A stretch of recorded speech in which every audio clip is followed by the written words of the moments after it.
Hi guys, तो आज की वीडियो में हम क्या ना बॉय गर्ल फ्रेंडशिप सर्वाइव के एपिसोड नंबर 4 को देखने वाले हैं। सो कहानी का शुरुआत में हमें नात्सुमी दिखाया जाता है जो कि ड्रिंक खरीद रहा था और उस टाइम पे वो यही सोच रहा था कि आखिर हिमारी को हुआ क्या। और लास्ट एपिसोड आपने देखा होता, हिमारी ने बोला था कि अब मैं तुमसे दोस्ती और नहीं रखने वाली, बट गलती से ना नात्सुमी 2 ड्रिंक ले लेता है क्योंकि उसको हमेशा की तरह आदत था। और क्लास में जाके वो एक ड्रिंक तो दे देता है हिमारी को, और हिमारी मन में सोच रही थी कि मुझे पता था कि वो मेरे से बात किए बिना नहीं रह सकता। और नात्सुमी भी सोच रहा था कि मैं उससे बिल्कुल भी बात नहीं करने वाला और उसको सबक सिखाने वाला हूँ। और इसके बाद तब वो एक खाने का पैकेट निकालता है, कुछ स्नैक्स होता है और बोलता है कि अरे ये तो बहुत ज्यादा है और आखिरकार मैं किसके साथ शेयर करके खाऊं। मतलब कि थोड़ा हिमारी को जेलस करने की कोशिश कर रहा था, बट हिमारी ना उसकी तरफ ध्यान नहीं देती। और ये सोच के नात्सुमी भी काफी ज्यादा हैरान हो जाता है और बोलता है कि आखिरकार ये मुझे इग्नोर क्यों कर रही है अभी दोबारा। और इसके बाद हिमारी ने थोड़ा सा रोने की एक्टिंग करने लगती है और पूरी क्लास ना इसके बाद नात्सुमी की तरफ देखने लगता है काफी गुस्से में। नात्सुमी भी सोचता है कि यार इसको तो इस तरीके का मैजिक करना भी आता है, मतलब कि एज अ फन वे में हिमारी काफी क्यूट थी ना इस चक्कर में। और इसके बाद तभी नात्सुमी ने मोबाइल चेक करने लगता है, मतलब कि हिमारी ने एक मेल भेजा था और लिटरली उसके अंदर लिखा हुआ था कि नात्सुमी ने टोक्यो छोड़ के जाना चाहता है। और ये पढ़ने के बाद ना नात्सुमी काफी ज्यादा हैरान हो जाता है और वो हिमारी ने भेजा था काफी देर चिल्लाने लगता है उसके ऊपर, और हिमारी भी ना काफी अजीब सा रिएक्शन देने लगती है इसके बाद। और इसके बाद नात्सुमी ना हिमारी को ढूंढने के लिए जाता है, बट वो अचानक से कहीं पे भाग जाती है। और तब यहाँ पे रिन आती है और वो भी अपना फोन दिखाती है जहाँ पे हिमारी ने लिखा था कि मैं टोक्यो छोड़ के जा रही हूँ और तुम ना अब नात्सुमी के साथ अच्छे से रहना। और इसके बाद रिन भी ना काफी ज्यादा माफी मांगने लगती है कि मेरे कारण ये सब कुछ हुआ है, और नात्सुमी बोलता है कि तुम्हारी इसमें कोई भी गलती नहीं है। और इसके बाद वो दोनों ना प्लानिंग बनाते हैं, मतलब कि हिमारी को लालच देके ना उसको पकड़ने की प्लानिंग बनाते हैं। और वो दोनों घास में छिपे होते हैं और सोचता है कि वो ना हिमारी को पकड़ लेंगे, बट हिमारी ना काफी ज्यादा तेज थी। लेकिन हिमारी सच में काफी ज्यादा तेज थी, वो जल्दी से वहाँ पे आती है और ड्रिंक और साथ ही कुकी लेके ना वहाँ से भाग जाती है। और नात्सुमी भी उसको पकड़ने के लिए जाता है उसके पीछे, बट इसके बाद नात्सुमी ने पकड़ ही लेता है हिमारी को और बोलता है कि आखिरकार तुम्हें किस तरीके की हरकतें कर रही हो। और हिमारी ना अचानक से नात्सुमी के गाल पे ना एक थप्पड़ लगा देती है और बोलती है कि तुम ना मुझे इस तरीके से परेशान करना ना बंद कर दो।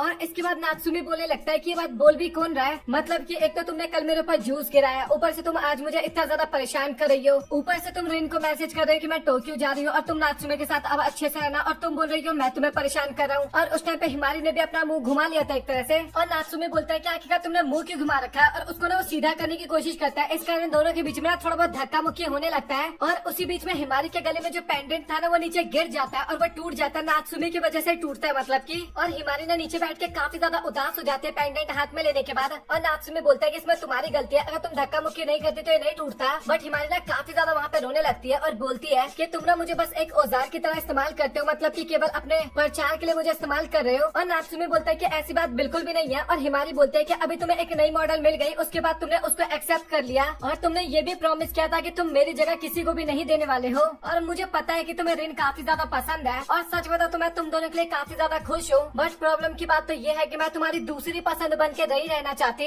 और पेंडेंट का जो रबड़ था ना वो गले से निकालती है और वो ना नात्सुमी की तरफ फेंक देती है और वहाँ से भाग जाती है। और नात्सुमी तो बस सुनता ही रह जाता है, मतलब कुछ नहीं बोल पाता वहाँ पे। और इसके बाद नात्सुमी ना हमें एक जगह पे बैठा हुआ नजर आता है और इसके बाद तभी वहाँ पे माँ की सीमा आता है और वो बोलता है कि मुझे रिन ने बोला था कि तुमसे एक बार मिल लिया जाए। और नात्सुमी बोलता है कि भाई यार तूने उस टाइम पे मॉडलिंग की बात क्यों छेड़ी वहाँ पे। और मासी की में बताता है कि हाँ मुझे पता है कि तू उसके प्रति कुछ ज्यादा आकर्षित है, बट मॉडलिंग से ना इसका कुछ भी लेना देना नहीं है। और रोमांस में ना मुश्किल बात ये नहीं कि हम एक साथ होते हैं, बल्कि मुश्किल ये होता है कि हम एक साथ रहते हैं। और इसके बाद वो बताने लगता है कि तुम अगर रेन को डेट करते हो तो इसमें कोई प्रॉब्लम की बात नहीं है, बट हिमारी चांद भी बीच में आ जाती है और वो ना एक जैसा बीच में पहिए का काम करती है, तीसरे पहिए का काम। और नात्सुमी बोलता है कि बट वो तो मेरी बस एक अच्छी फ्रेंड है। माँ किसी में बताता है कि हाँ ये तुम्हें लगता है और तुम्हें नहीं पता लव और लाइक के बीच में ना एक छोटी सी दीवार होती है, एक नाम मात्र दीवार होती है। और हिमारी को लेकर ना तुम्हारी एक अलग ही फीलिंग है और वही फीलिंग है जो कि तुम्हें ना रिन के इतना ज्यादा क्लोज नहीं आने देने। नहीं तो तुम अगर रिन को डेट करोगे तो इसमें कोई प्रॉब्लम की बात नहीं है। हाँ मुझे पता है कि रिन से मॉडलिंग करवाने में हिमारी को काफी ज्यादा बुरा लगा एक तरह से, और वो इस कारण टोक्यो छोड़ के जा रही है ताकि वो अपनी फीलिंग्स को ना पीछे छोड़ के आगे बढ़ सके। और अगर हिमारी इस तरीके से चली जाती तो रिन ना सारी गलती अपने ऊपर ले लेती। और इसके बाद वो बोलता है कि वैसे तो मेरा बचपन का दोस्त नहीं है, बट मैं फिर भी तुझे सारी बातें बता रहा हूँ। और नात्सुमी बोलता है कि वैसे देखा जाए तो भाई तू सच में काफी अच्छा इंसान है, अब ये तुम्हारे हाथ में है कि तुम हिमारी को भूल के रिन के साथ रहना स्टार्ट कर दो, अब ये तो केवल तुम्हें डिसाइड करने वाले हो। और वैसे देखा जाए तो रिन ना एक काफी अच्छी गर्लफ्रेंड बनेगी, मैं तुम्हें स्टार्टिंग में बता देता हूँ। और नात्सुमी सोचता है कि मैं हिमारी को इस तरीके से तो बिल्कुल भी नहीं जाने दे सकता। और इसके बाद ना हिमारी हमें घर पे दिखाई जाती है और तभी नात्सुमी बोलते हैं कि क्या तुम सच में टोक्यो छोड़ के जा रही हो। और हिमारी बोलते है कि हाँ तुमने सही कहा। और नात्सुमी बोलता है कि बट ऐसा क्यों कर रही हो। और हिमारी बोलते है कि बस कुछ रीजन है। और इसके बाद नात्सुमी फोन रख देता है और सोचता है कि मैं 3 साल से ना अकेले एक्सेसरीज बनाता था और कोई भी ना इस काम में मेरी बिल्कुल भी मदद नहीं करता था, बट अचानक से एक दिन मुझे हिमारी मिली और वो काफी ज्यादा स्पेशल थी मेरे लाइफ के, क्योंकि उसने मुझे प्रॉमिस किया था कि वो हमेशा मेरा साथ देगी मेरे एसेसरीज को बनवाने में। और वो सोचने लगता है कि अगर मैं प्रॉमिस सच में तोड़ूंगा तो ये तो ऑब्वियस सी बात है कि वो मुझे छोड़ के चली जाएगी। और इसके बाद तभी नात्सुमी बोलता है कि क्या तुम टोक्यो जाने का प्लान को कैंसिल कर सकती हो, लेकिन हिमारी मना कर देती है और नात्सुमी बोलता है कि मैं इसके लिए माफी मांगना चाहता हूँ और मुझे पता है कि मैंने तुम्हें प्रॉमिस किया था और मैं वो प्रॉमिस कभी भी नहीं तोड़ने वाला। और इसके बाद वो फोन रख देता है और वो केवल हिमारी के बारे में सोचे जा रहा था और वो सोचता है कि वो मेरी इतनी हेल्प करती है, बट मैंने उसके आज तक कभी भी कोई हेल्प नहीं की है। और वो सोचता है कि अब ना मुझे मेरे सपनों को पूरा करना होगा।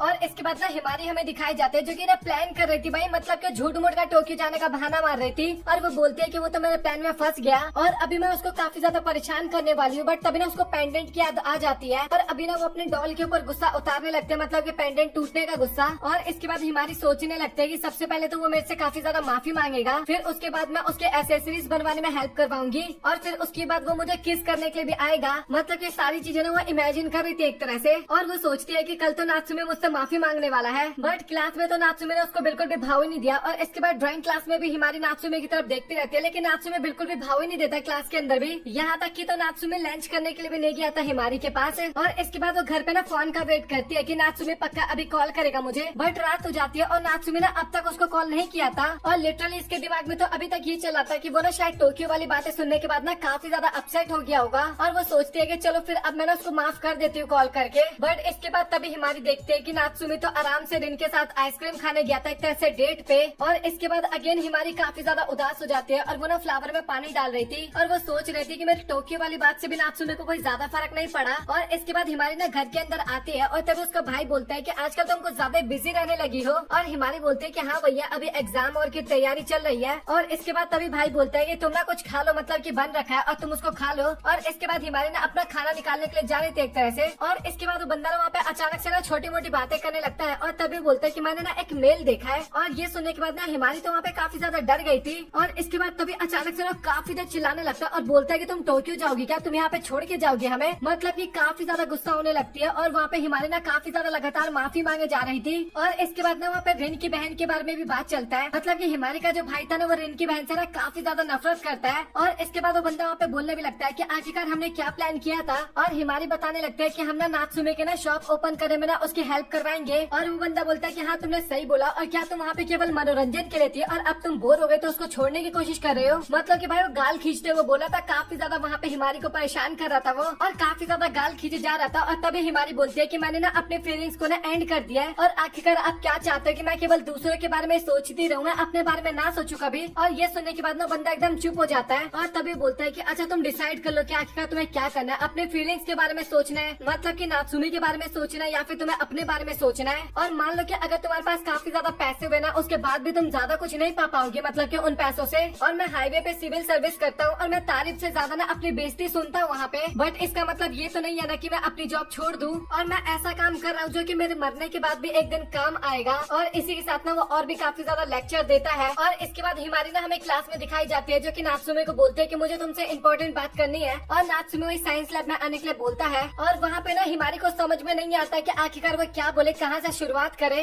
और वो नात्सुमी को बोलती है कि तुम्हें कुछ बोलना है क्या पहले। और नात्सुमी बोलता है कि हाँ मुझे तुम्हें कुछ देना है। और इसके बाद वो ना एक लिफाफा देता है हिमारी को और लिटरली भाई उस लिफाफे में क्या था वो तो आप छोड़ दो, बट वहाँ पे बातचीत पता है क्या चलने लगता है कि नात्सुमी भी स्कूल छोड़ देगा और वो भी ना हिमारी के साथ टोक्यो जाएगा, मतलब कि उसके साथ वो जहाँ पे भी जाएगी ना उसी के साथ जाएगा। और नात्सुमी बताता है कि सच बता दो तुम मेरी लाइफ में ना काफी ज्यादा इम्पोर्टेंट हो। और हिमारी बोलती है कि तुम ऐसा क्यों बोल रहे हो, तुम्हें एसेसरीज भी तो बनानी है ना, फिर वो कैसे तुम बनाओगे। और नात्सुमी बोलता है कि अगर तुम मेरे पास नहीं रहोगे ना तो मुझे फ्लावर एसेसरीज बनाने में बिल्कुल भी अच्छा नहीं लगेगा। और ये सारी बातें सुन के ना हिमारी भी ना नात्सुमी के साथ जितने भी पल बिताए थे ना उन सभी पलों को याद करने लगती है। और वो सोचती है कि मुझे सच में तुम्हारे साथ टाइम स्पेंड करने में ना काफी ज्यादा अच्छा लगता है नात्सुमी। और इसके बाद तभी हिमारी बोलते हैं कि तुम बिल्कुल भी फिक्र मत करो, मैं स्कूल छोड़ के नहीं जाने वाली। और इसके बाद नात्सुमी भी काफी ज्यादा हैरान होते हुए बोलता है कि आखिर तुम क्या बोलने की कोशिश कर रही हो। और इसके बाद वो दोनों ना काफी ज्यादा क्लोज थे और हिमारी बोलने भी लगती है कि भाई तुम मेरे अभी इतने ज्यादा क्लोज है ना कि मुझे ऐसा फील हो रहा है कि हम दोनों एक दूसरे को किस करने वाले हैं। और इसके बाद हिमारी बोलने लगती है कि मैं ना तुम्हारे साथ फिर से पहले की तरह होना चाहती हूँ और क्या प्लीज तुम फिर से मुझे अपने मॉडल के तौर पे चुनोगे। और नात्सुमी ना इसके लिए मान जाता है और तभी नात्सुमी ना रिंग देता है, मतलब कि जो पेंडेंट उसने तोड़ा था ना उसका उसने रिंग बना दिया था। और एक तरह से ना वो उसने नया आइटम बना दिया था, एक तरह से आप समझ सकते हो। और तुम सच में मेरे लिए काफी अच्छी मेरी दोस्त हो और तुम दूसरों की तरह बिल्कुल भी नहीं हो, तुम मेरे लिए काफी काफी ज्यादा खास हो। और इसके बाद अगेन हिमारी ना अपने पहले वाले फॉर्म में आ जाती है, मतलब कि नात्सुमे के पीठ पे चढ़ जाते हैं, काफी ज्यादा परेशान करने लगती है और वो बोलते है कि आप जल्दी से इसे मेरे उंगली में पहना दो। और नात्सुमे बोलता है कि तुम भी तो कर सकती हो ना, बट हिमारी बोलते है कि नहीं नहीं तुम ही करो। और इसके बाद नात्सुमे ना उसके उंगली में रिंग पहना देता है। और अभी हिमारी को ना काफी ज्यादा अच्छा लग रहा था नात्सुमे के ऊपर बैठ के, और वो अगेन बोलने लगते हैं कि अगर तुम 30 साल की उम्र तक सिंगल रहोगे ना तो तुम मुझे ही चुनना उसके बाद। और नात्सुमे बोलते है कि तब होगा ना जब मैं सिंगल रहूंगा, मैं सिंगल रहूंगा ही नहीं। और इसके बाद हिमारी ने हमें मुंह धोते हुए नजर आती है और वहाँ पे बता रही थी कि अभी मैं नात्सुमे के अगेन काफी अच्छी फ्रेंड बन गई हूँ। और इसके बाद हिमारी बाहर निकलती है और तभी उसके पास ना एक लड़की आती है, मतलब कि 2 लड़की होती है, और वो बोलती है कि क्या ये वही नात्सुमे कुन है जिसके साथ तुम हमेशा घूमती रहती हो। और हमें वो फोटो नहीं दिखाया जाता है और हिमारी ना काफी ज्यादा हैरान हो जाती है। और इसके बाद हमें नात्सुमे दिखाया जाता है जो कि एक लड़की को ना धन्यवाद लिख रहा था, और मुझे अच्छा लगा तुम्हारी मदद करके लड़की लिखती है। और हमें दिखाई भी जाती है लड़की, और बताते हैं कि मुझे ढूंढने में सच में काफी ज्यादा टाइम लगा था, मतलब कि वहाँ पे फ्लावर की बात हो रही थी, वो ढूंढने में काफी ज्यादा समय लगा था। और इसके बाद नात्सुमे सोच रहा था कि मैं हिमारी को पर्पल ट्यूबवेल के अर्थ के बारे में नहीं बता सकता, और अगर मुझे वहाँ पे दोबारा फेंक दिया जाए ना तो मैं शायद जिंदा ना रह पाऊँ। और एक दिन मैं तुम्हें जरूर इसके बारे में बताऊंगा, मेरी क्यूट बेस्ट फ्रेंड। और अगर तुम्हें उस फ्लावर का मतलब जानना है तो भाई जाके प्रीवियस एपिसोड वॉच कर लो, वहाँ पे आपको पता चल जाएगा।